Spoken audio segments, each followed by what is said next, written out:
I was thinking about all like this different experiences at San Francisco, like just all the different things.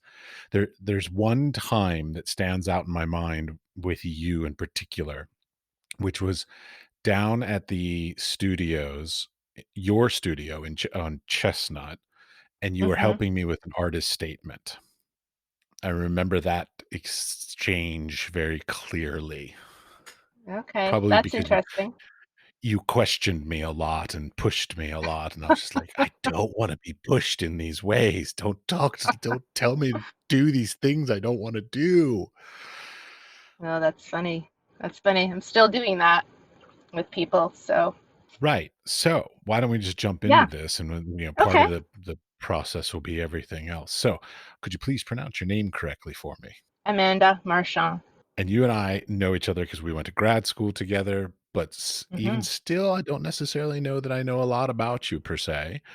So, how did you get to being a creative person? One of my big questions I always wonder is like, so how do people become creative people? So, parents, teacher, a childhood experience. Like, how did you even come to wanting to go into the creative fields? It was kind of in my blood, I would say. I was when I was very young, I told my mother I wanted to be a writer in 3rd grade, and I was worried because I wasn't a good speller, and she said, "Oh, you can just get a secretary." And I was like, "Oh, okay, troubleshoot that, check." So from an early age, I wanted to be a poet, and I feel like published a book of fiction, poetry right after graduate school, and have always been a photographer as well. But the early stages of watching my mother, who was very creative herself, but liked to follow patterns and recipes, she would smock dresses and she was always selling. She did a lot of sewing and she just was a pattern follower. And I had her as a role model, but I didn't like following patterns. So I was always trying to do something else with whatever was like the set thing. And I know I think that was very big influence, but it was very early that I was not only wanted to write, but I was directing little films and creating things out of clay. And I was always working on something, drawing in my bedroom and writing and had diaries that, never ended. And yeah, that was the beginning. And you're from Canada, though, right? I'm Montreal, Canadian. correct? I'm from Montreal, yes. And I'm in just north of Montreal right now at my father's house with these pandy times here. Now, I lost touch with you after grad school. We went our separate ways. I believe I moved and left San Francisco, and I don't, didn't keep up with what you did. Now, of course, with social media and all these other things, I've been able to sort of reconnect and see what you've been up to. But Hmm. oddly enough, our paths crossed I think about 5 years ago because we were both in the finalists for the Center Award. Right. I remember seeing you there. Yeah, on the list. Yep.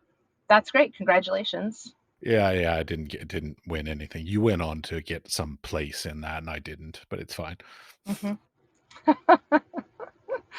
Oddly enough, our paths have crossed again and again because a couple years ago, you actually entered a lens culture competition, Hmm.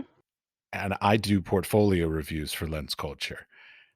And Wow. so your name came up on the list and I saw your work and I was so torn. I was like, I kind of would like to do a review of your work because it's anonymous.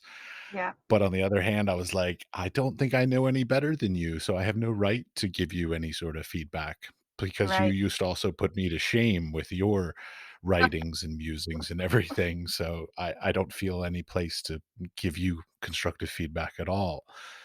Everyone needs it. Everyone needs the push. But I did see you again. So like so your our works and our careers have sort of touched paths over the past couple of years again all of a sudden. Hmm. Amazing. Yeah, that's so funny. So now I also read that you are currently or you have recently been working with other artists on statements and things like this. Like, Yeah, I have an art advisory. I've been doing it for 20 years because when I graduated from the Art Institute, I started helping my teachers just in the capacity of studio assistant, grant writer, and doing a lot of that for them, polishing things, writing things, and went on to do that for some.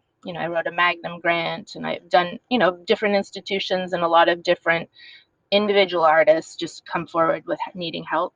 So I've been doing it in that capacity, but about a year ago, I just made it official and I have an art advisory, and I really love it because I would love to be a teacher, but I feel like my time is so precious and teaching adjunct doesn't pay very well.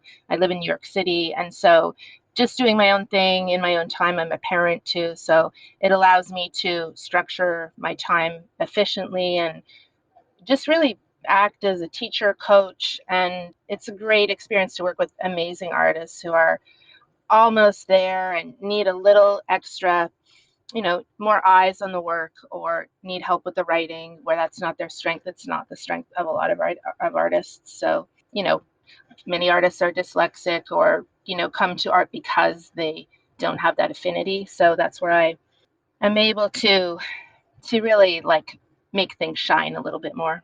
Okay, you've done lots of things. Like I've sort of, as I said, I've sort of watched you the past couple of years. You've done, I think, 7 or 8 residencies. You have, I think, 7 or 8 books that you have published, both as your art and as sort of writings. And you also do assisting of artists for their texts and their things like this. Is this right? This is true. I've actually done 12 residencies. One is a repeat one, Okay, but I owe my artist life to residencies. So yes, that great. is all Okay, true. I've I've done all never that. done a residency. Oh yeah. I've Okay. never done a residency, so I wanna hear your experiences of, A, how do you choose them? How do you and then the process of application, and then the experience of doing them, because I know that a lot of them are very different. Like, some expect certain things of you, some, on the other hand, don't expect much of you, like, as far as, teaching classes or workshops or anything like that versus, wanting to see you produce kind of thing. So give me some stories, because you're like the Mm-hmm. first person I've had on the podcast that has a large body of residencies. Right. There's so much to say about residencies. I mean, the whole talk could be about residencies. There are many different kinds of residencies. For artists that I'm helping who have never done a residency, I say just jump out ahead with that information. And that would be reason for them to maybe give you the residency if it's a prestigious one. They want to help people at all stages of their career in most cases, unless you're applying to a residency where it is, top tier artists that you're competing against, like maybe Yaddo or McDowell. They too would be supporting emerging artists, but might generally be really looking for people that are, mid-career and need the supports that they're not going to find in other places. But I've been lucky enough to experience. I did a residency in Finland called Arteles Creative Center, which is a pretty good. They are open to international artists. Everybody goes for a month. Summer is completely different than winter, where it's daylight all the time and versus darkness. But I think that they really are looking for people proposing crazy, innovative, radical things, and they're not looking so much at your CV. They want to see interesting projects and they want to help people out who could benefit from the time. So that's a great one, I think. It was an amazing one. I'll give you my position on the whole residency application process that I personally have a difficulty with, and it's my own fault. That I don't really know what kind of work or what kind of project I want to work on tomorrow, much less 6 months from now. So the idea of like having in my head already a cohesive enough idea and a eloquently that I can eloquently express, 6 months, a year in advance, that I could then put in writing to say this is what I want to do. I find that very, very difficult. Some residencies are project based, and they might say what project do you propose, but some are I'm I need time and space. I'm at this point in my career. And you talk about your work, but they're not giving you the residency because of the project you're making. And they will say, they'll stipulate everything you apply for is always different, and you need to give it your 100%. This is where I'm at now. But not every residency relates to, this is such an amazing project, we are going to help you, because they also realize that you don't know and you may change course and the work will evolve. And that's really what a residency is for, is to explore. So as long as you know what you're feeling through or curious about, and that seems like a good point of departure, that should not hold you back. Oh no, fear holds me back. It's not this that holds me back. It's Should have no fear. intimidation, fear No, of no. rejection, intimidation, all these things. These are the things that hold me back. I mean, I can write it, but it doesn't sound good. Like I find that like when artists oftentimes, don't get me wrong, there are always exceptions, but oftentimes when artists write about their works, they're very attached to it, very personal about it. And that's really not oftentimes what these people want to hear. They want to hear some sort of different thing. I'm not sure what that different thing is. Mhm. Now you have experience doing I this and do. doing it I feel successfully.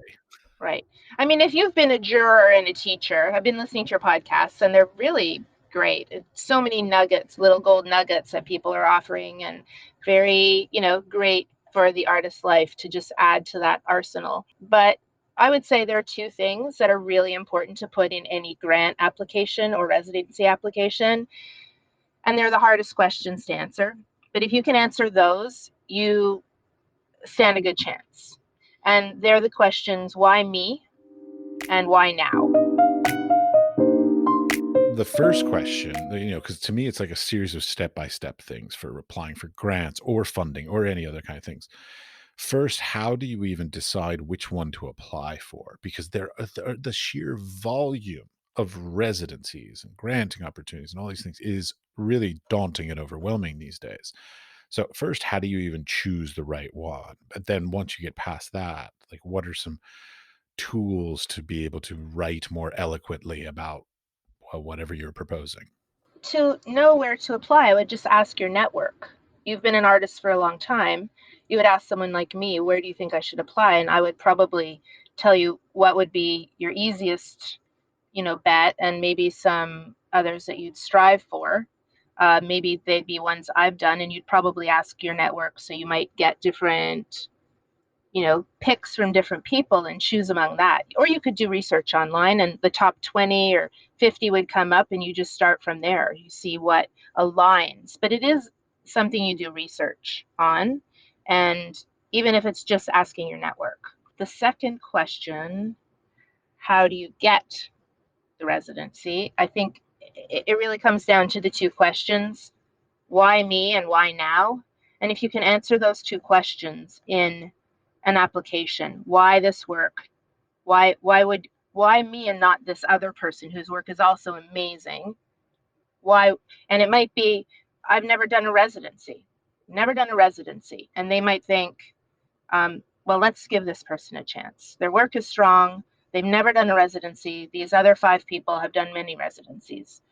Or it might be, I had one where the person who accepted me, it was at Mass MoCA, they actually said, I gave this to you because you said that you had not done residency in 10 years. You had had children and you had been working.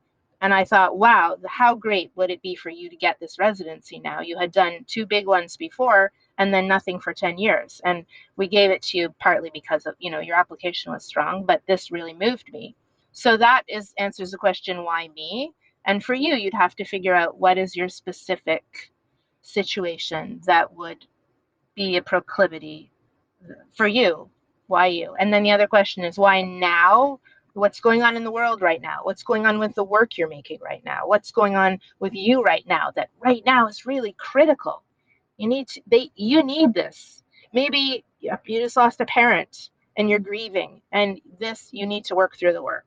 Maybe there's a pandemic and this work is like very timely. Maybe, Maybe. again, maybe it's you've just never done one, and you have something amazing to put out in the world, and you think that this could change your life. And I do think that residencies are radically life changing. They became a part of I realized after children that I wasn't working very well as an artist. I wasn't getting things out into the world. And it wasn't until I did that residency after 10 years that I started back in action the way it used to be. It just was the connector. And so now I try to do two residencies a year or one residency a year or three if possible. But even if they're short, a week, it's great. A month, amazing. But Okay, how do I hire your consultancy to assist me in writing this? What are your fees? How does this work? it's very simple and it's just on an hourly basis. And I work on many long-term projects. It might be you want to get a show in a gallery and we're working towards that, or you want to get your first residency, or you might just have an artist statement that might take a few hours, and then we're done. It's really what the needs are. And I also work for some people in terms of accountability. Some people are not very good at holding themselves to things, and we set goals and we meet them every week. Other people, it's really the writing. Other people want help with their portfolio. I've done a lot of books, and so one part I really love is like great work that wants to be a book. We can workshop that. I would love to hear more about your books as well. Hmm. Yes, we'll get to that, I'm sure. Okay. I hope. I Hmm. don't know. I'm fascinated by the whole grant writing residency stuff. So tell me a story about a residency that was in some way impactful, like, and maybe a couple different stories of like different expectations that were given on you, that things that either worked really, really well, or maybe even some scenarios that didn't work out. None have not worked out. Every residency I've done You are so lucky. has been no, every single residency has been the biggest gift of my artistic career. And they're all different. And what is so great about them, each one is you meet people that are just astounding individuals charting this life that is so, you know, I'm so in awe of the people that I meet at each residency. And they're complicated individuals sometimes, but they've chosen this one, whether it's music or choreography or painting or photography, dance, they're really remarkable in their, stick to itness of this passion and different ways they go about it. And I learn a lot from these people. It's kind of like graduate school is this crucible for information and networking and conversation, and a residency is just a little bit more of that. It's some summer camp for adults. That's something I've come to realize, which is like in academia, there's this like pressure cooker of like critiques and constantly producing and all this, and we all hate it and love it at the same time. And then when we're pushed out into the real world, we have absolutely nobody supporting us in the same way. So like no critiques, no teachers pushing us, no nothing, and we're left to our own. And many of us, wander away from it. And that's one thing they tell you: don't lose your networks, don't lose your groups, create them when you leave school. So that's been essential for me too. I have two critique groups in New York, and we meet once a month, each of them, and I, I don't know if I could do it without them. Just the conversation, just having work that gets put out there, just having the feedback and the support when you're up and when you're down, because you're inevitably going to be down at the bottom of that wheel, feeling like you're terrible at what you do and what's the point? And then they buoy you up and you just realize this is just part of the pattern, you know. So that's essential. But in terms of like stories about great residencies, the one I did in Finland really, because I'm a photographer and work with the light, I'm a poet, I work poetically with my imagery. And so I was really drawn to the fact that there would be the blue somnambulistic light of dusk and dawn, and that there would be not very much daylight. And I wanted to see how the world was transformed by that. And so, visually, as a photographer, the landscape was just, it was like there was a photographic scrim because it was January, there was snow, everything was white, it was hazed out, there was the sun hugged the horizon but never showed through. It just kind of subtly appear. Sometimes we had like 3 days of sunlight. And I was with 10 other artists from around the world: Mexico, New Zealand, England, California. And everybody had a different project. There was somebody painting with fire, doing smoke paintings. There was my one roommate, Stas, who's great, was a performance artist. and Buto dancer, and she wore white and white face the whole time she was being Snow, performing the act of being Snow for that month. And she was sewing in her room, and we did an activity with her where she said, "Come, I invite you. I'm going to teach you. We're going to roll over for 1 hour. I'm going to do a roll." So slowing down time, and we all just so slowly rolled over. It was fascinating. These different people that I would never meet otherwise, and the connections are so strong because you are living with them, or interacting and talking about the things you care about most, that you're crazy, quirky, or very deep investigations, and you connect on that level. It's pretty profound.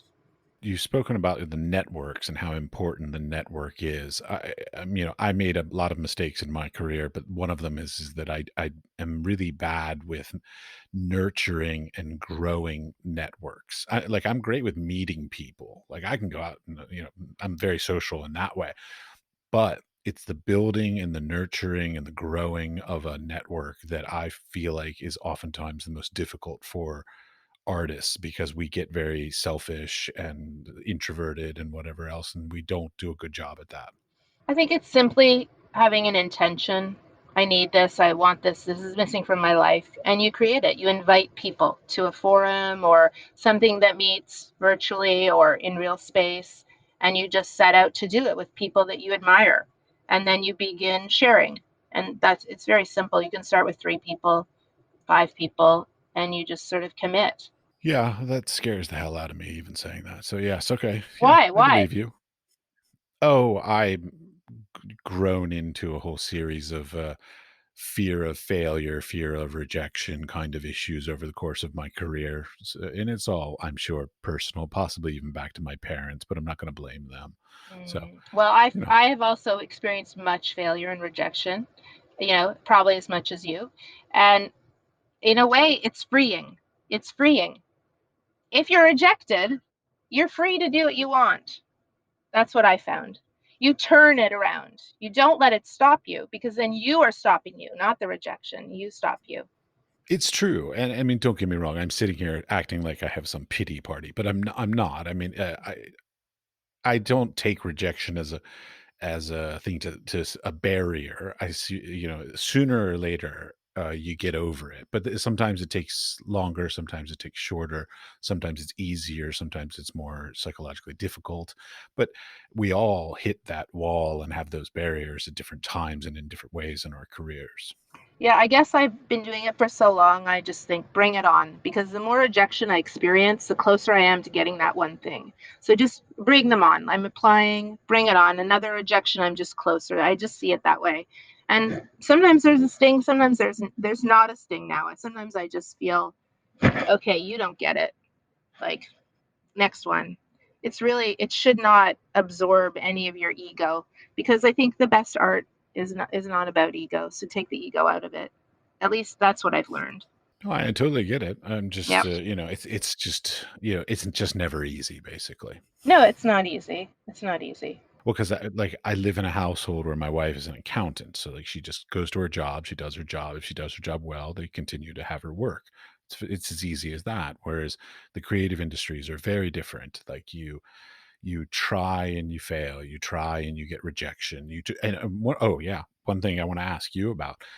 One of my pet peeves about the residency granting funding sort of process is that generally when you apply for these things, you go through all this effort and the time to put together an app or choose the thing you want to apply for. Then you put the application, you put it in, and you receive one of two things generally. I mean, I know there are exceptions to this, but generally you receive either yes and you don't know why they said yes, or you receive no and they don't tell you what you did wrong, so you can't do it better next time.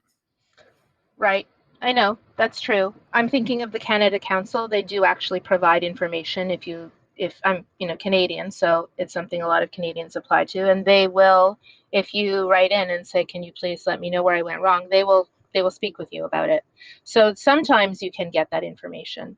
But I feel like if you have a critique group, you will know what the weaknesses are. You'll be troubleshooting that with peers that are like-minded.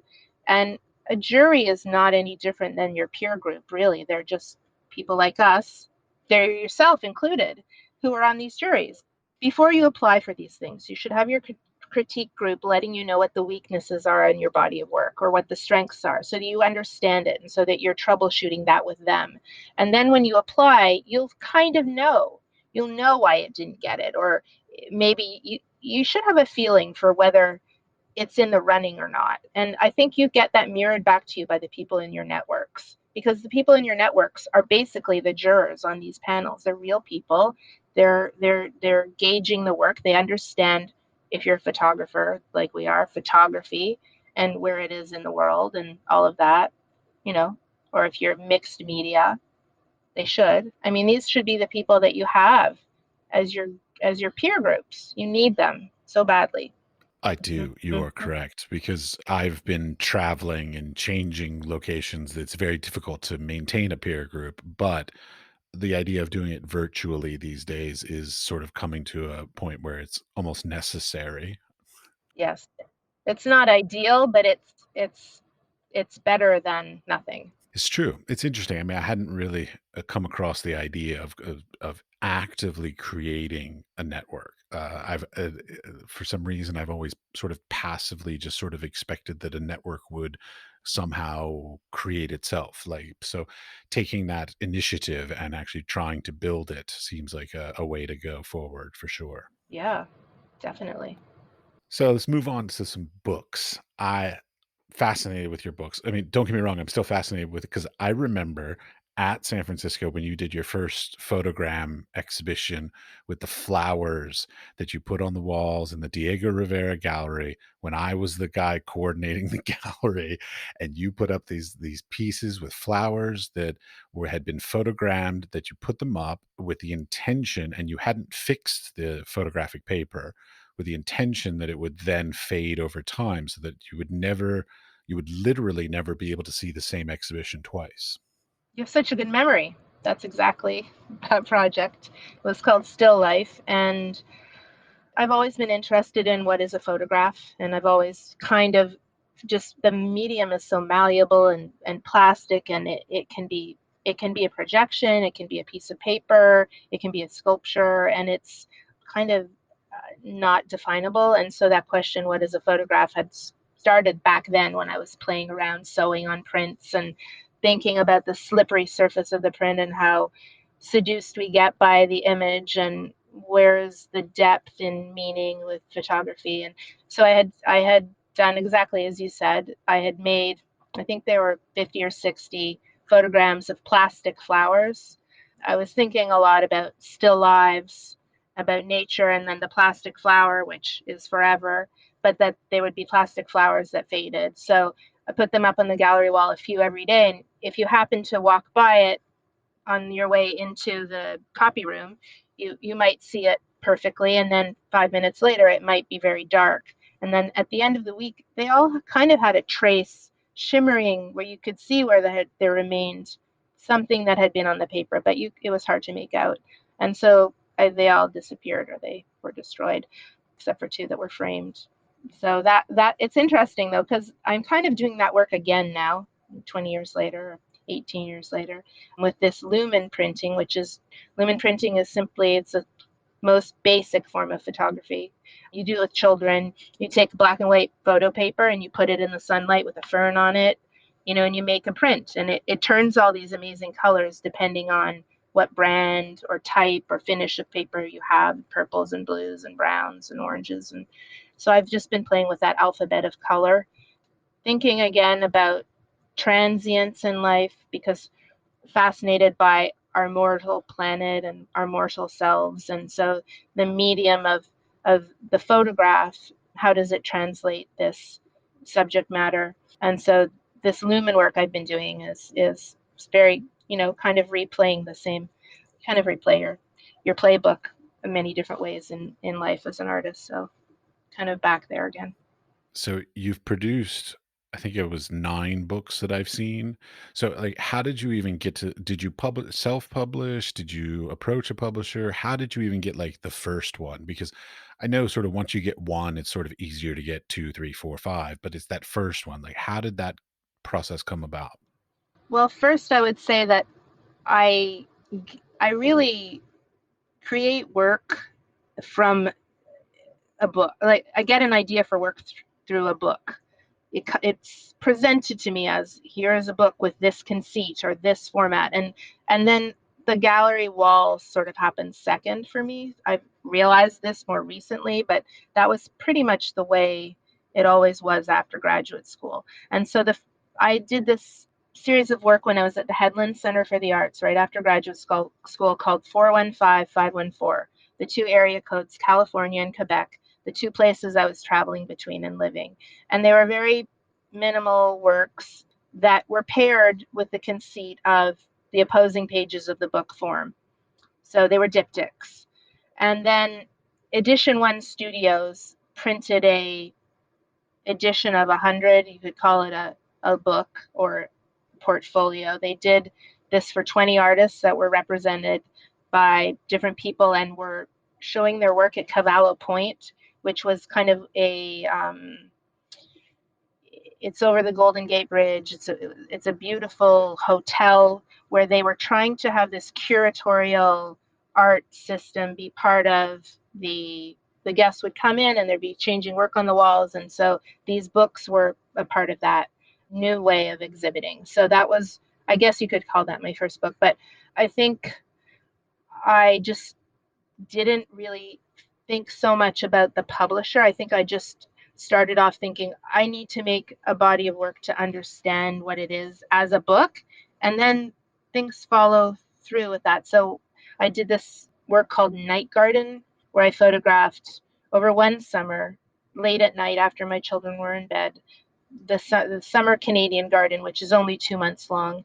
And parallel to that was the story of my mother who had cancer. She had terminal cancer, and it ended up being her last summer, although we didn't know it at the time. So it was for me a way of connecting to my mother because she was a passionate, avid gardener, just lived for her flowers and plants.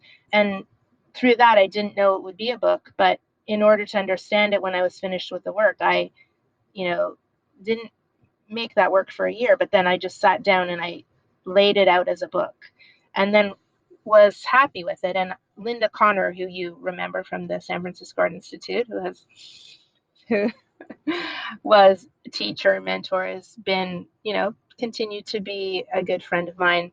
I called her and said, Linda, can I send you this book dummy? I want to get your feedback. And she said, no worry. I'm going to be in New York next week and I'm meeting with my friend Sang-Yeon, who's another Art Institute graduate.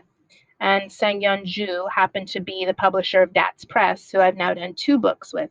So that meeting, fortuitously, she could have not liked the work, but it began a real relationship that has been so dear to my heart and so creative and mutually, I think, beneficial. I was very lucky. I don't know if that answers your question, but that's how it began. No, that exactly answered my question. I mean, to a certain extent, no matter how good your work is or how hard your work is, sometimes like a lot of times the success stories in the arts come down to a chance meeting with the right person at the right time in the right place. Hmm. I mean, I was committed to doing books. I did another book, Because the Sky, in an edition of 50 with a plexiglass cover, and it's kind of a sculptural work where you can feature that there's an elastic band and the pages come out. But the idea was I really wanted to craft this in a certain way that was very sculptural, and so I made the book myself. I now know I do a book with every project. That's just part of my art form. I make a book, and it's very different from the work on the walls because it is a sculptural space for the work to inhabit. Okay. Now I know you've worked with, was it Dites Press? Is that what the name? That Dites? that's Dat. it means Dat. anchor in Korean. Based in Okay. South Korea. And you've worked with them on, I think, 3 projects? 2 projects. 3. 2 books that they've published and 1 book that they printed for me.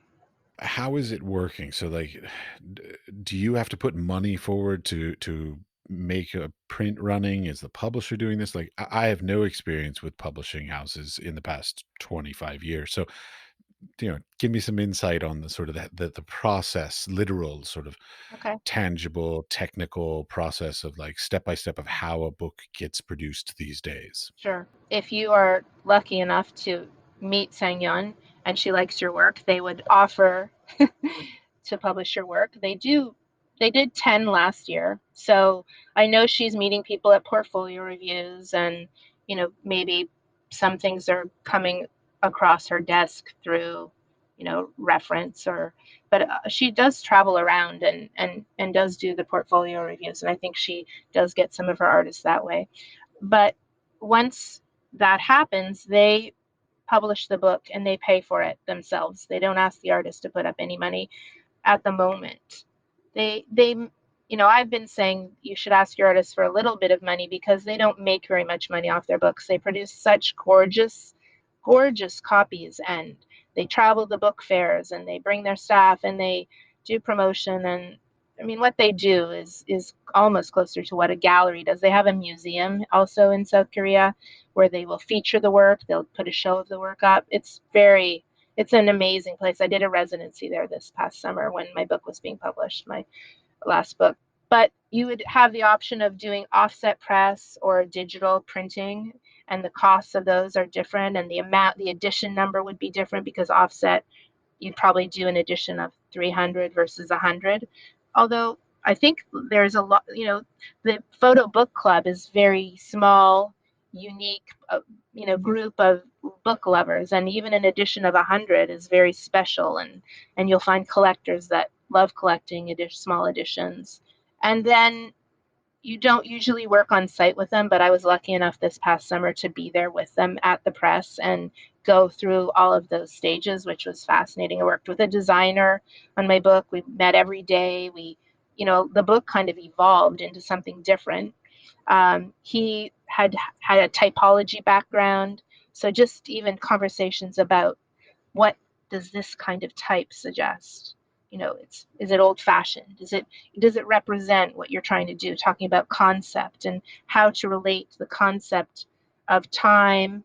It was actually the work I had made 5 years prior in Finland on that residency that was published as a book. So it took 5 years, but then it had time to, percolate and simmer for a long time. And then finally, that last month together, working with the designer and the publisher and Ju Young, who was the managing everything, it was a really phenomenal experience. Like choosing papers. It was a work about winter. So the conversations that we had about which whites are going to reflect the idea of snow, which consistency of paper, what binding are you putting on, such lovely esoteric things that most publishers do not have the capacity to you know lend themselves over to. But I was able to work, like, it was really a dream project. It was one of the highlights of my career. It was amazing. Oh, I'm a snob for a beautifully designed book. I love the textural feel of it, the way it sort of just hangs either in your hand or on the table or whatever. Like, I Mm, love a beautifully designed. I have lots of graphic design friends, so mm, I've picked that up over the years for sure. mhm, mhm. The end result of books, like, I know about I've been to well, know about I've been to a lot of book fairs, and I've, participated in that book culture a little bit here and there over the years. I always feel like all of the people that are in it are working on a super slim profit margin. Like, I feel like nobody's really sort of making a lot of money, nobody's making a lot of fame or fortune or anything out of it, but they're doing, like, passion projects. I Passion mean, projects. they're some of the most exquisitely designed, beautiful imagery, gorgeous layout, fabulous materials, but they end up really being passion projects. Because I mean, more or less, I always feel like if you see somebody at like a small book fair where they've got some great book that they've made, in the end, they're more or less just going to cover their costs, and if they've done that, they've done well. Yes, you're 100% right. They are passion projects. They are covering their costs in most cases.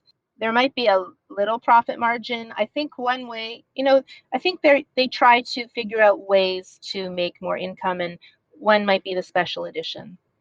Most presses will, in some cases or all cases now, realize it will benefit them to do a special edition box or book with a collector's print that is priced at a much higher tier that would then get sold to a library or a museum that would be much more desirable, that might, feature some special gifts of the artist and would be, you know, it's just it's a collectible. And those can pay the way for the book itself, which is usually maybe losing money or making not very much. It's yeah, you don't go into it for the money. It's true, but I mean, it always I mean, this sounds really superficial, but, like, it looks great on the CV to have a book published, and oftentimes those books end up in the hands of the people who will then end up assisting your career in some way. So, like, even though maybe that one project does not, give you any great, let's say, financial rewards, it oftentimes ends up giving you some career advancement that you simply could not have gotten any other way. Absolutely, 100%. I mean, first of all, there's the gratification you will feel on having something, even if you do a small edition of 25 and you have this hand-bound thing, and it's a placeholder for like this body of work you did that you can pull off a bookshelf and show somebody. It's very accessible, it's very intimate. Rather than getting out huge boxes of prints, you can carry it around in your bag. And if you have a chance meeting with someone, you can show it to them on a plane, or, if you're in Chelsea walking the streets and you meet a curator, they ask you about your work, you can, well, I have my little book in my pocket or in my purse. It's very wonderful object to have, and a useful tool, as you said. And I think that artists, especially photographers, where if you're going from painting to a book, something might be lost in the translation from the medium of paint to the medium of the photograph. But with many photographers, you're not really losing much because you print on paper. So it's a very good way to show what you do.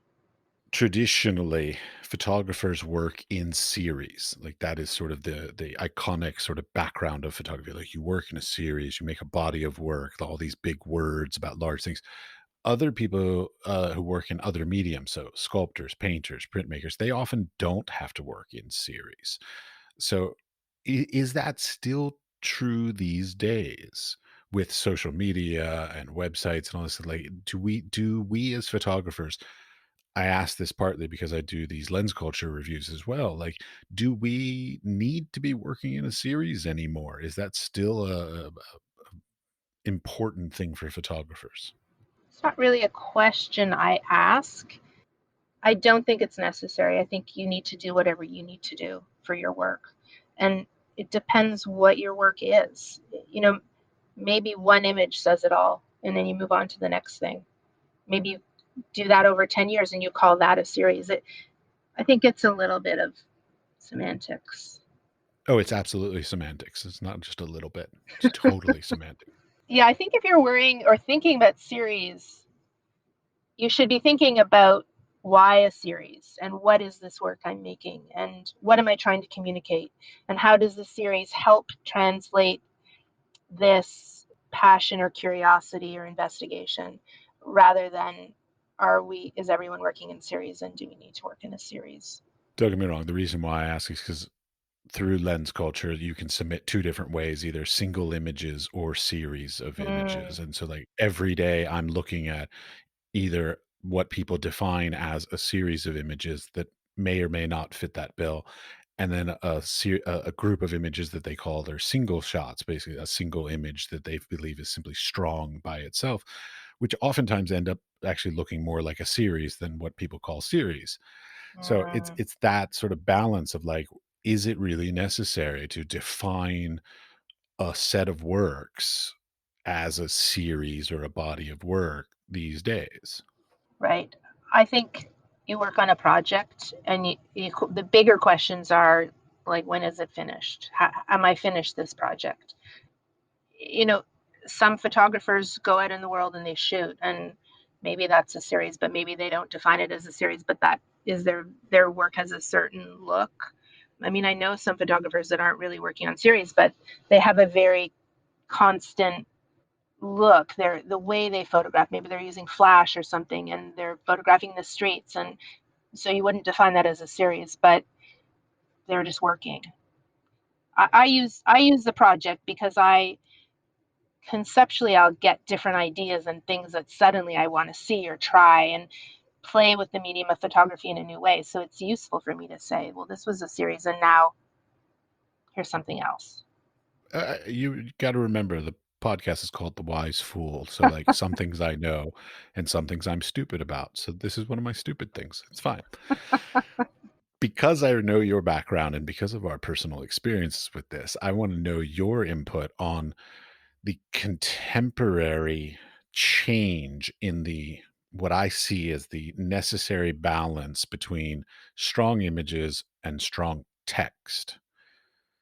So whether that's an artist statement, evocative titles, captions, whatever you put to it, I feel like there's been a change in the last 20 years since last we spoke about how important that relationship has become. I feel like it's become more important than it was way back when.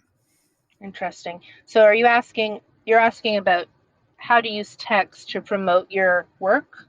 Or are you asking, What am I asking? Okay, what I'm asking is I feel like these days I hear more, see more, and read more about the elevated importance of a quality artist statement or a quality of text or a quality of titles or captions or whatever, any sort of relationship of text to work.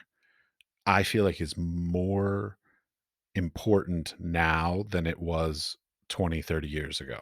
hmm, well, it might be. I'm trying to think back when I was helping people write their statements, one teacher wrote a big grant for him and he got it. And it was pretty important for the text to be good, I think. His work was amazing. He was already very well known and established, but I think that you where when the images are great, that's great, but then they'll go to the words and they want to see what your intention is, where you're going to go with the project. It just needs to be clear and communicate. And you want it to serve the images. So you don't want that to be hard to read or not well written. So in that way, I think it's a second level. And I think with some residencies, they will say, the work is really important. Secondary, the words, but those still matter when it comes to the final judgment. And so, in some cases, I've even said, I've seen them say, really work on your statements. We do take them into account, and they read them first, and then they look at the work. You kind of need to know what you're applying for and what their stipulations are again. But yes, text is important, and that's if you. I've heard you in some other podcasts say you're not. It's not your strength, you're not a writer, but that's not your file. And you know that. So fantastic. Check.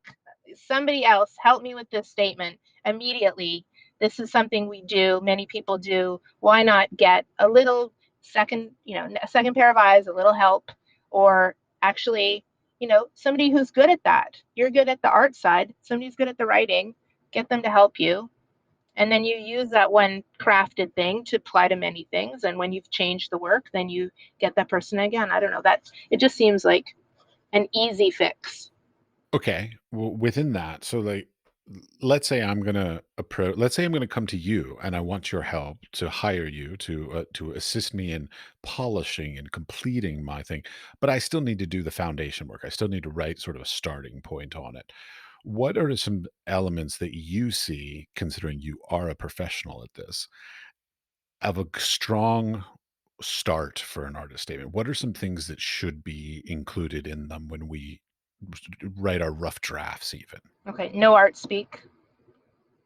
Don't use high conceptual terms. The reviewers are tired. They're tired. They're people. They've got 100 or 200 things they're trying to get through on the weekend along with their jobs. I'm trying to make my sentences shorter now. I'm always like, let me get the message across, let me help you, a little humor. Sometimes you might want to say hello when you start in a you know hope you have a cup of coffee. You're just talking to a person, so you want to address them. You don't want to waste time on that, but you want to speak from the heart, and you want to speak your truth. You want to speak with the clearest voice, what it is you're trying to do or what you're doing. And many artists are terrible at this. I've watched them be incredibly awe-inspiring artists, but how can you not be able to say what you're trying to do? So the way I work with people is I do exactly what you're doing right now with me, and I ask them questions. And while they talk happily about all the things they love and how they were inspired and what got them into art and what materials they use and what they want to do, they're telling me with in a passionate voice. I just write everything down verbatim for pages and pages and pages, and then it's all there, and then it's in their words. I it's very important for it to be in your words and with your language and come from you authentically. And so all I'm doing is taking exactly what you don't know how to do and just using this device of being an interpreter maybe. And then I write it out in a format, and then is it a 200 word statement? Is it 1,000 words? you know, how do you weave it into a residency application that's very site specific or a large grant that's competitive? Then you need to bring other elements into it. But all of that material comes from that first kind of crafting session, I guess. Okay, because I remember being now. I believe it wasn't the San Francisco Art Institute, but it was the Corcoran that actually tried to teach me. Like, oh, I remember one professor actually clearly saying, "Start your artist statement with a Latin phrase." No, that's not right. Don't do that. Don't. I mean, Anymore, if any now. if your work had to do with the language of Latin and something related, use the Latin phrase, of course, if it makes sense. Well, this is the thing. So, like, when from what I remember, and don't get me wrong, because maybe I remember my education wrong. Yeah. Like, maybe I just took out of it the wrong things, basically. But I remember being told basically to be your own cheerleader and to be rather pompous and arrogant and use Latin phrases and spout philosophy and No. be really intellectual, high intellectual, and all this kind of crap. And I find that is absolutely the worst thing you can do these days. That it's basically the complete opposite of that. That everybody wants to be emotionally engaged and somehow sort of touched or moved by the statement in some way. Who told you to be pompous and use art speak? I'm gonna blame the Corcoran for that just because we went to San Francisco, so I'm not gonna blame San Francisco. I don't know. I think if you're a reviewer and a teacher, you're reading things. You know what touches you. You know when something, it tells you about the work. It tells you why the person is making the work. And it may connect you to what's going on in the world in a larger way, why it's valuable or important or topical or critical. And that's what an artist statement should do. It should, in a way that is very true to you, just in the way that each of your podcasts, you interview someone about graphic novels or about their professional art career. They're different people. The podcasts are totally different and unique to them, each one. The conversation is its own thing, and each artist statement should reflect you. Each artist statement will be completely different, but you need to be direct and concise and communicate effectively, and you need to really say, what is this work you're doing? But it might be somebody who's reading it that is not a photographer.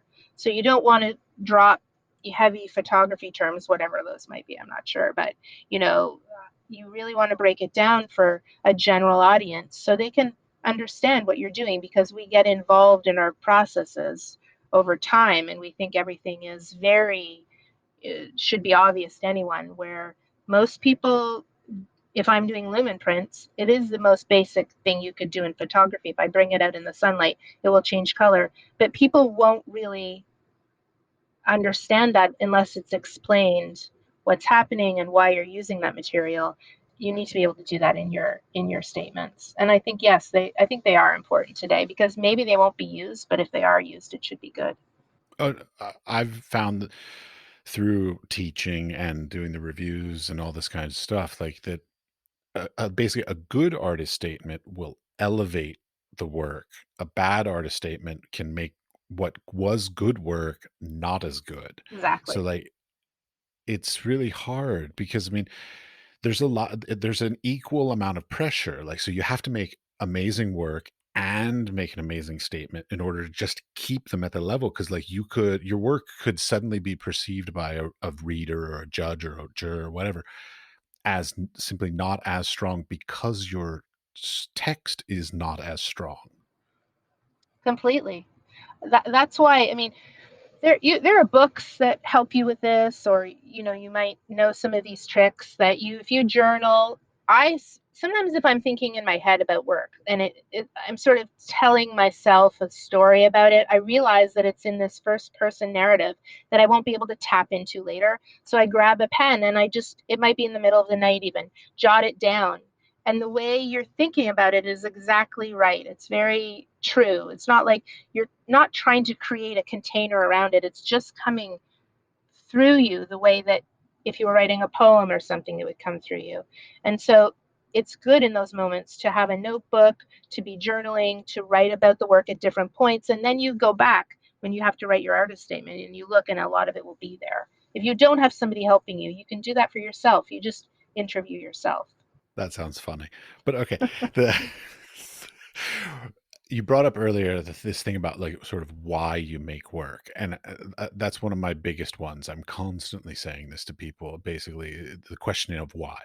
So that it's not, to me, it's partly, why am I making the work? Why do I feel like this method of expression, so whatever technique or process I've chosen to do, is the most appropriate to explain my idea or a concept or intention. But also, partly, I feel like, so please correct me on this, that an artist statement to a certain extent should also be a bit of a, why should the viewer be interested?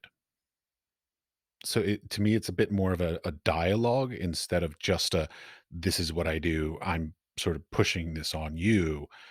But it should also be a little bit of, an invitation for them about, sort of, trying to entice them to want to understand more about the work.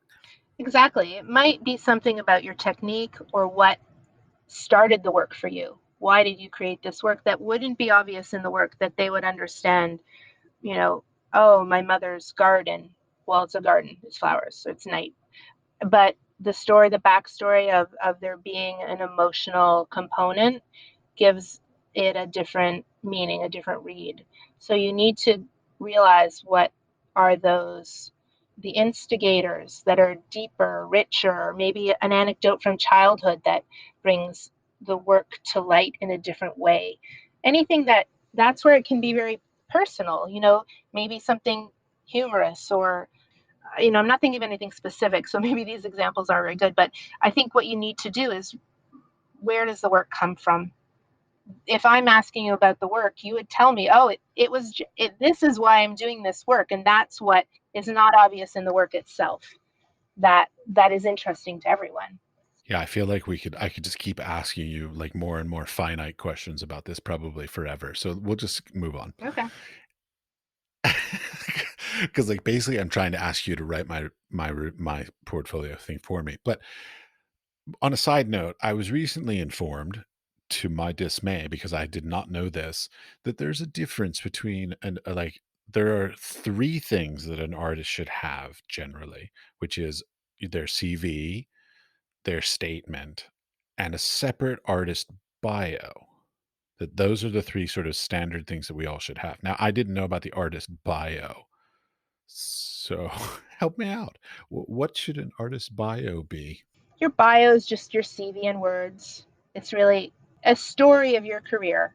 So rather than listing everything, it would say what are the most salient things? What has been most dynamic or critical in your career, and you would feature those things in a story. So maybe if your school played a big role, you might talk about the school and what happened around then, or maybe if it was a long time ago, you wouldn't even mention that. That might get mentioned at the end or not at all. You're kind of selecting the story you want to tell about yourself, and it's usually whatever is most recent. If you've just had a show or something, that would be what led up to that, and your top hits. I believe you have done more in your career than I even know about, because, like, keep in mind, I'm only looking at your social media and your website. Mm. So I'm sure there's more. Well, I have an upcoming show, but it's because of the timely nature of that and what's going on in this pandemic era, it's hard to say when that will happen. I have new work for that I'm really excited about, a new body of work that I've been working on for 3 years. I've mentioned this lumen work, so I'm excited about that, but I'm not sure when the world is, won't be the same world, but not sure when that will be. So navigating that has been, question mark. Oh, I know. I had my first solo exhibition lined up that was supposed to open 3 days after they put the country into quarantine. Oh, oh So I was no. like, "Great." And now what is the situation? It's just holding, waiting. Yeah, but it will We're happen. still I have no idea. Mm. I mean, at this point, we're still in quarantine, so Hmm. But along with that, I feel like that does bring up the question of the changing world, that the horizon that we can't see over, and what will be the future of, you know, art book fairs, art fairs, galleries, museums. All of this is changing, and what is the artist's role to in the future times? There seems to be a lot of, obviously, Zoom and video, but I've started seeing a lot of people doing studio tours on video to present and talking about, acknowledging my gallery show, which is postponed, but through studio visit or portfolio showing online with a selected group of people, you see a lot of this happening. So it's curious to see how, I'm curious to see how this will play into the future for all of us. yeah, I'm trying, to be optimistic and believing, of course, in the power of the creativity that, I have this belief that sort of on the other end of this, even at the least, companies will need creative people to come up with creative ways to reinvent their corporations or whatever. So even the commercial arts and that kind of stuff should probably do very well. And there's going to be a lot of creativity and new avenues of not only expression, but like how to start up doing things like art fairs again and all this kind of stuff. They're going to have to come up with creative ways to do these kinds of things. So like things are going to change. The question is just how far does it go Hmm. and how dramatic is it? Yeah, it's a big question. I think art fairs, I was reading something, the fact that a gallery would ship all their work and in transit some of it might sell before they get to the fair, and then they have to ship it back, and the gallery owners are worn out from all this, the extra work that goes into like packing, shipping, creating work to fairs, hanging and then dismantling, that maybe that will be a thing of the past, or will be much more, much fewer. It really kind of was, they were popping up everywhere, then maybe now it'll start to I disappear a found little bit. out a fascinating story about why Art Basel is such a thing. Hmm. Like, because I never understood, like, there are art fairs all over, but like, why has Basel in Switzerland in particular been such a big thing? There's a thing in Switzerland. So if you purchase a piece of art in Switzerland and do not hang it on your wall, but put it in storage, you have to pay no taxes on it. Oh, wow. And that's not true of anywhere else in the world? Not to the best of my knowledge, no. So Interesting. purchasing like, Mm. a $10 million piece in Switzerland and leaving it in storage in Switzerland, and then just basically holding on to it for I don't know how long, and then reselling it, you never have to pay taxes on it. Mm. That's fascinating. Hmm. Yeah, I thought that was very interesting. Yes, it is. I don't know if it's true, Ah, but it's an interesting story. okay. One topic that has come up in the past with other people, which you would be more unique to talk about it with, is the nature of sort of having children and how that potentially sort of Mm. affected your career. Like, did it get in the way? Did it help? Did it that whole scenario? Because some Mhm. women have addressed, especially here in Europe, that Mhm. it's frowned upon. And like one person even said that they were told not to have children if they wanted to have a successful career. Mhm. Mhm. Yeah, I think that's Well, that's a great question, and it does pertain a little bit more to women than men. Do you have kids? Not yet, No. but I look Um, forward to being a stay-at-home dad. right. It's just really a question of time and how you divvy up the parenting. And in my case, we decided that I would stay at home, and I really wanted to be present parent. And so I would be a studio artist and a parent at the same time when we had very little finances in New York in a tiny space with a child who was, when he was young, had quite bad asthma. So I look back on those days as just being incredibly challenging. Just being a parent is it if you're not sleeping for years, and you're just trying to get through that to a point where you can breathe again. So that's where, when we spoke earlier about failure, that's when I made two bodies of work. I worked, you know, in a pretty steady way. I had a studio. I was there several times a week. I was working on that work, but it never got out in the world. It's buried, it's in boxes, and I never was able to. I kind of work in two stages of production, very right brain, tactile, and in the process. And I don't really know where I'm going. It's a series of questions and experimentation. And then post producing is a different part of my brain. And it's much more methodical, usually working with people helping me post produce in a lab or as a book. And I wasn't able to get to that second stage with the early work for maybe 5 years or 6 years. My gallery was great and kept me on, and she was also a parent of two daughters, so she was very supportive, and that was fantastic. I had my hands full. So in a way I interpreted that as I was failing, failing at my craft, was failing as an artist, and the emotional torment that goes with that was difficult. But it really forced me to step back and say, well, what do I want to do with my life? Do I want to remain an artist? How committed am I to this thing that I thought I would do forever? And what I actually did was I took a year and I said to myself, I was working, and I said, no more working on small projects or working on projects that aren't going to happen. You have to, the next thing you do, you have to feel that it's big enough, and you have to give yourself some accountability. And it took me a year to get to this point. So I wouldn't let myself make work unless I was like, I can work for a few hours, but if I'm working for a few weeks or a few months, it just had to have enough gravitas or something.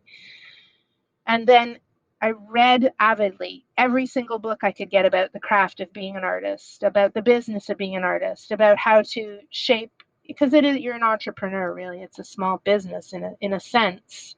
It's not very glamorous to think of it that way, but really, what was I not doing? Where was I missing out? And I just researched the topic and found it really fascinating. 7 Days in the Art World is a great book and talks about these seven, art at Cal Arts and a magazine and one of the art fairs. And it kind of looks at the economy of art and how Sotheby's, an art auction at Sotheby's, and how different that is from Cal Arts. What does art mean at these different levels? So there's so much great material out there, and some books, The Artist's Life, I think that's a little tiny book. Making Your Life as an Artist, that's what it is. It is just is a You should read that one if you haven't already. It's a great tool, and with respectful professionalism, tells you what you may be doing wrong or right about money and valuing yourself. So I kind of did this year-long session in all of this work that interested me anyway, along with the grant writing I'd been doing for many people. And at the end of that year, I woke up one morning with the idea of doing Night Garden. I'd known about my mother's cancer, and I knew I needed to address it in some way as an artist. That's how I process the world. And I knew my mother wouldn't want to be photographed. And so I woke up thinking, I'll do the project this summer, but what if I don't do it? So I decided to make it a kind of virtual open studio where I essentially sent out an email to 200 or 300 people. It was 300 in the end, inviting them to join in while I photographed the garden and talked a little bit about what was happening in my world. And because of that, when I actually had to make the work after being, bone tired with children at the end of a long day in the sun, summer, swimming and projects and two little ones, at 9 at night, I would go out for 3 hours and photograph because I had promised everybody I would show them the images and I would share some of the writing about it. And that it taught me, that I probably learned from those books and learned about myself, like what wasn't happening. And that really did kind of change my practice. Just having the failure, if I hadn't had all that failure, it just gave me the freedom also to make work I really wanted to make. Not, I think before when it wasn't working out, I was still working work that was making work that was true to myself, but it was not. I didn't have the accountability. So yes, children was hard on my career, but it was great on my life. So highly recommend it. When it comes to like applying for things, because you mentioned sort of like, failure and this kind of stuff. So I'm wondering like, how did you ever sit down and like do like a breakdown of the percentage of like the amount of applications that you put in, whether it's grants or residencies or whatever, and the percentage of successes and percentage of failures kinds of thing? I think every year is different. Each project is different. And one project you may feel at the time is really important and good, but you realize it was really a precursor to something that was much better. So it's hard to evaluate that way. But I mean, I might be wrong in saying if I apply to 20 things, I might get one. It's probably good odds, maybe two. Yeah, it's good to hear because like a lot of people think that, for every 5 they should get 1 or for every 10 they should get 1. So Mm, like I mean having a realistic expectations of like how much rejection and how many no's they're going to get for whatever so that they're not putting too high expectations on their own yeah.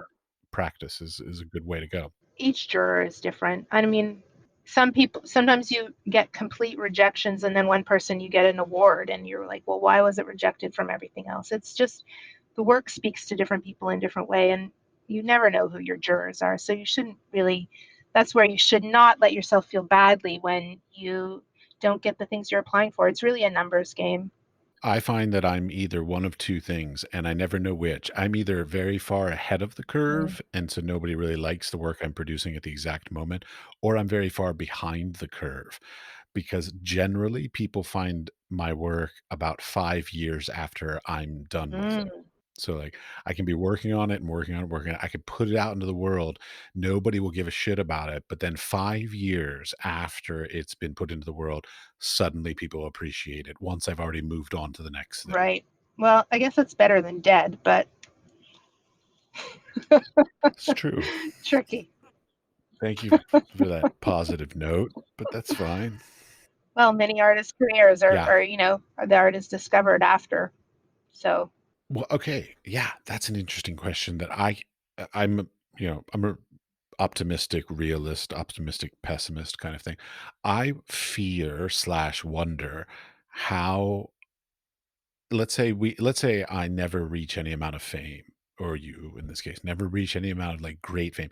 How is your body of work going to be treated after you're dead? Like I wonder about that. I'm always so scared that whoever I entrust my whatever estate or my work to, that like they're going to then fuck up my reputation mm, like posthumously. yeah, Like I'm very afraid of that. it's legacy planning. I think that it's probably not too early for us to start, at least in this next decade, to start thinking about what museums or how will our work be remembered and how can it be, where will it go? I think that that's a project in and of itself, though. I was gonna say, wait, is this whole topic horribly arrogant of me to even think of? Like the fact that I believe that my work is worthy of some thing after I'm dead? Is that horribly arrogant? Um, I think you have to have that conviction, or why are you making the work?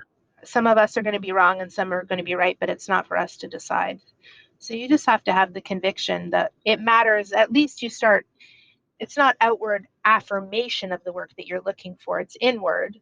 And from then, you know, the you know, you make smart choices about trying to place it professionally and in collections or as books and do what you can with it. But it's not entirely in your control. But I think you can make wise choices about it. And then legacy planning is something that artists have to think about, and it will affect.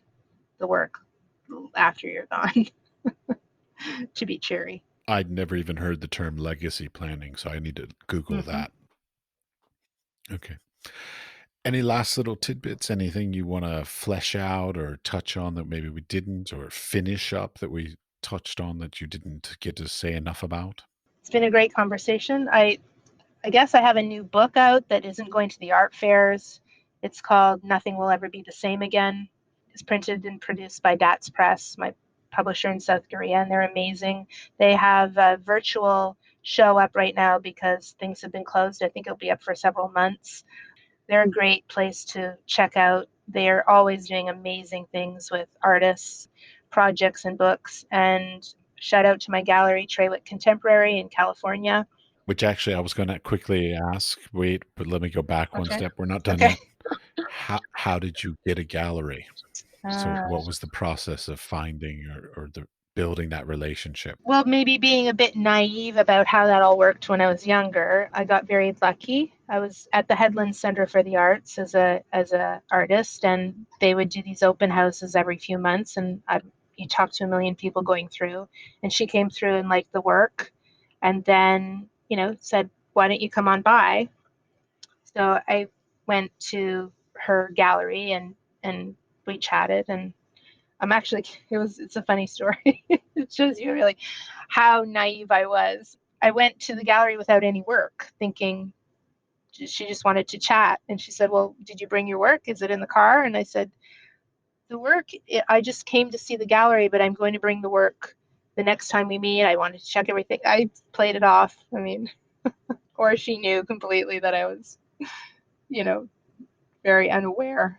And then the next time I brought the portfolio, and it was, it was a good, it was the next, 2 decades of my life, this relationship with her. So, Well, and this is something like I want to say for the podcast so that people understand this little connection that's have gone through what I'm hearing about your career, which is that when you were at the San Francisco Art Institute, your graduate program, by the way, what did you major in? photography. You leveraged the relationships that you made with some of the teachers and some of the staff and even there at the San Francisco Art Institute to assist you to then you got awarded the Headlands grant residency because I'm not saying it was because of the relationships, but it helped to have those strong relationships with the people at the university, or sorry, the institute. And then that ended up leading on to things like having a gallery and having your first edition printed and things like this. So like this is something that a lot of students who might be listening to this podcast that they don't realize that like those relationships, not just with your peers, but with your advisors, with your mentors, with your teachers, are some of the things that can really assist you in sort of getting some connections and building that network to grow your career. Hmm. Definitely. I mean, that award that I got was, I had to apply for it with a written statement, and I had to go in and interview for it. So and it was up against a lot of people. So there was that, but I am where I am today because of the relationships I have in art, and because I cherish these relationships and these people. And I am in awe of the work they do. And I am humbled continuously by the great work that I am surrounded by. And my peer group is one that just, the residencies and the people that are my artist friends and network, and near and far, from, old and new. I do feel that they're a constant gift, and they just create such light in my life, and I learn from these people. And I don't know, I want to help them. This is partly why I do this art advisory work. It's very rewarding to help somebody pull their work together, just that next level that will help them on their way. The teachers I've had, Linda Connor, Anne Chamberlain, and Sang Yeonju, who's my publisher, they're amazing, incredible individuals that I'm lucky to know and be around. And I feel like if you approach things as a student that way, if you can see that your teachers are kind of doing the impossible. They're making a career in art, which is not easy, and teaching, which doesn't pay that well, and making it in the world that like that was why I went to graduate school. It wasn't so much because I thought I need to learn how to make art. I wanted to see how artists lived. I wondered, how do real artists, what do they do? What is the recipe for an artist's life? And so going to graduate school, I was in and among them. And it was so formative for me to just, this is how they cobble it together in these ways. This is what it is. And it was like I found my tribe. It was amazing. The San Francisco Art Institute, which is struggling or maybe going under. I guess you said that there's hope, or maybe we will see. That's an amazing school. It's just a tragedy what's happening there. But my experience there was to the connections that happen through art are for me the deepest connections that happen in the world. And I mean, other than family, and it's a privilege to be able to be an artist today. That's how I feel. And your students should, I don't know about the word should, but you you also don't know who will be that person that starts a magazine later and says, "Hey, can I interview you for this, this piece? I've got a new magazine," that then becomes like the next big thing, or that starts a gallery, or that is a reviewer on a panel, or that invites you to their class, and you meet a student that buys your work or something. Like, all these things are interconnected. It's this amazing web of richness and potential. So that's the way I see it. It's fabulous. Well, thank you very Thank much. you. It was great to see you again. Congratulations You on too. your podcast. It's wonderful.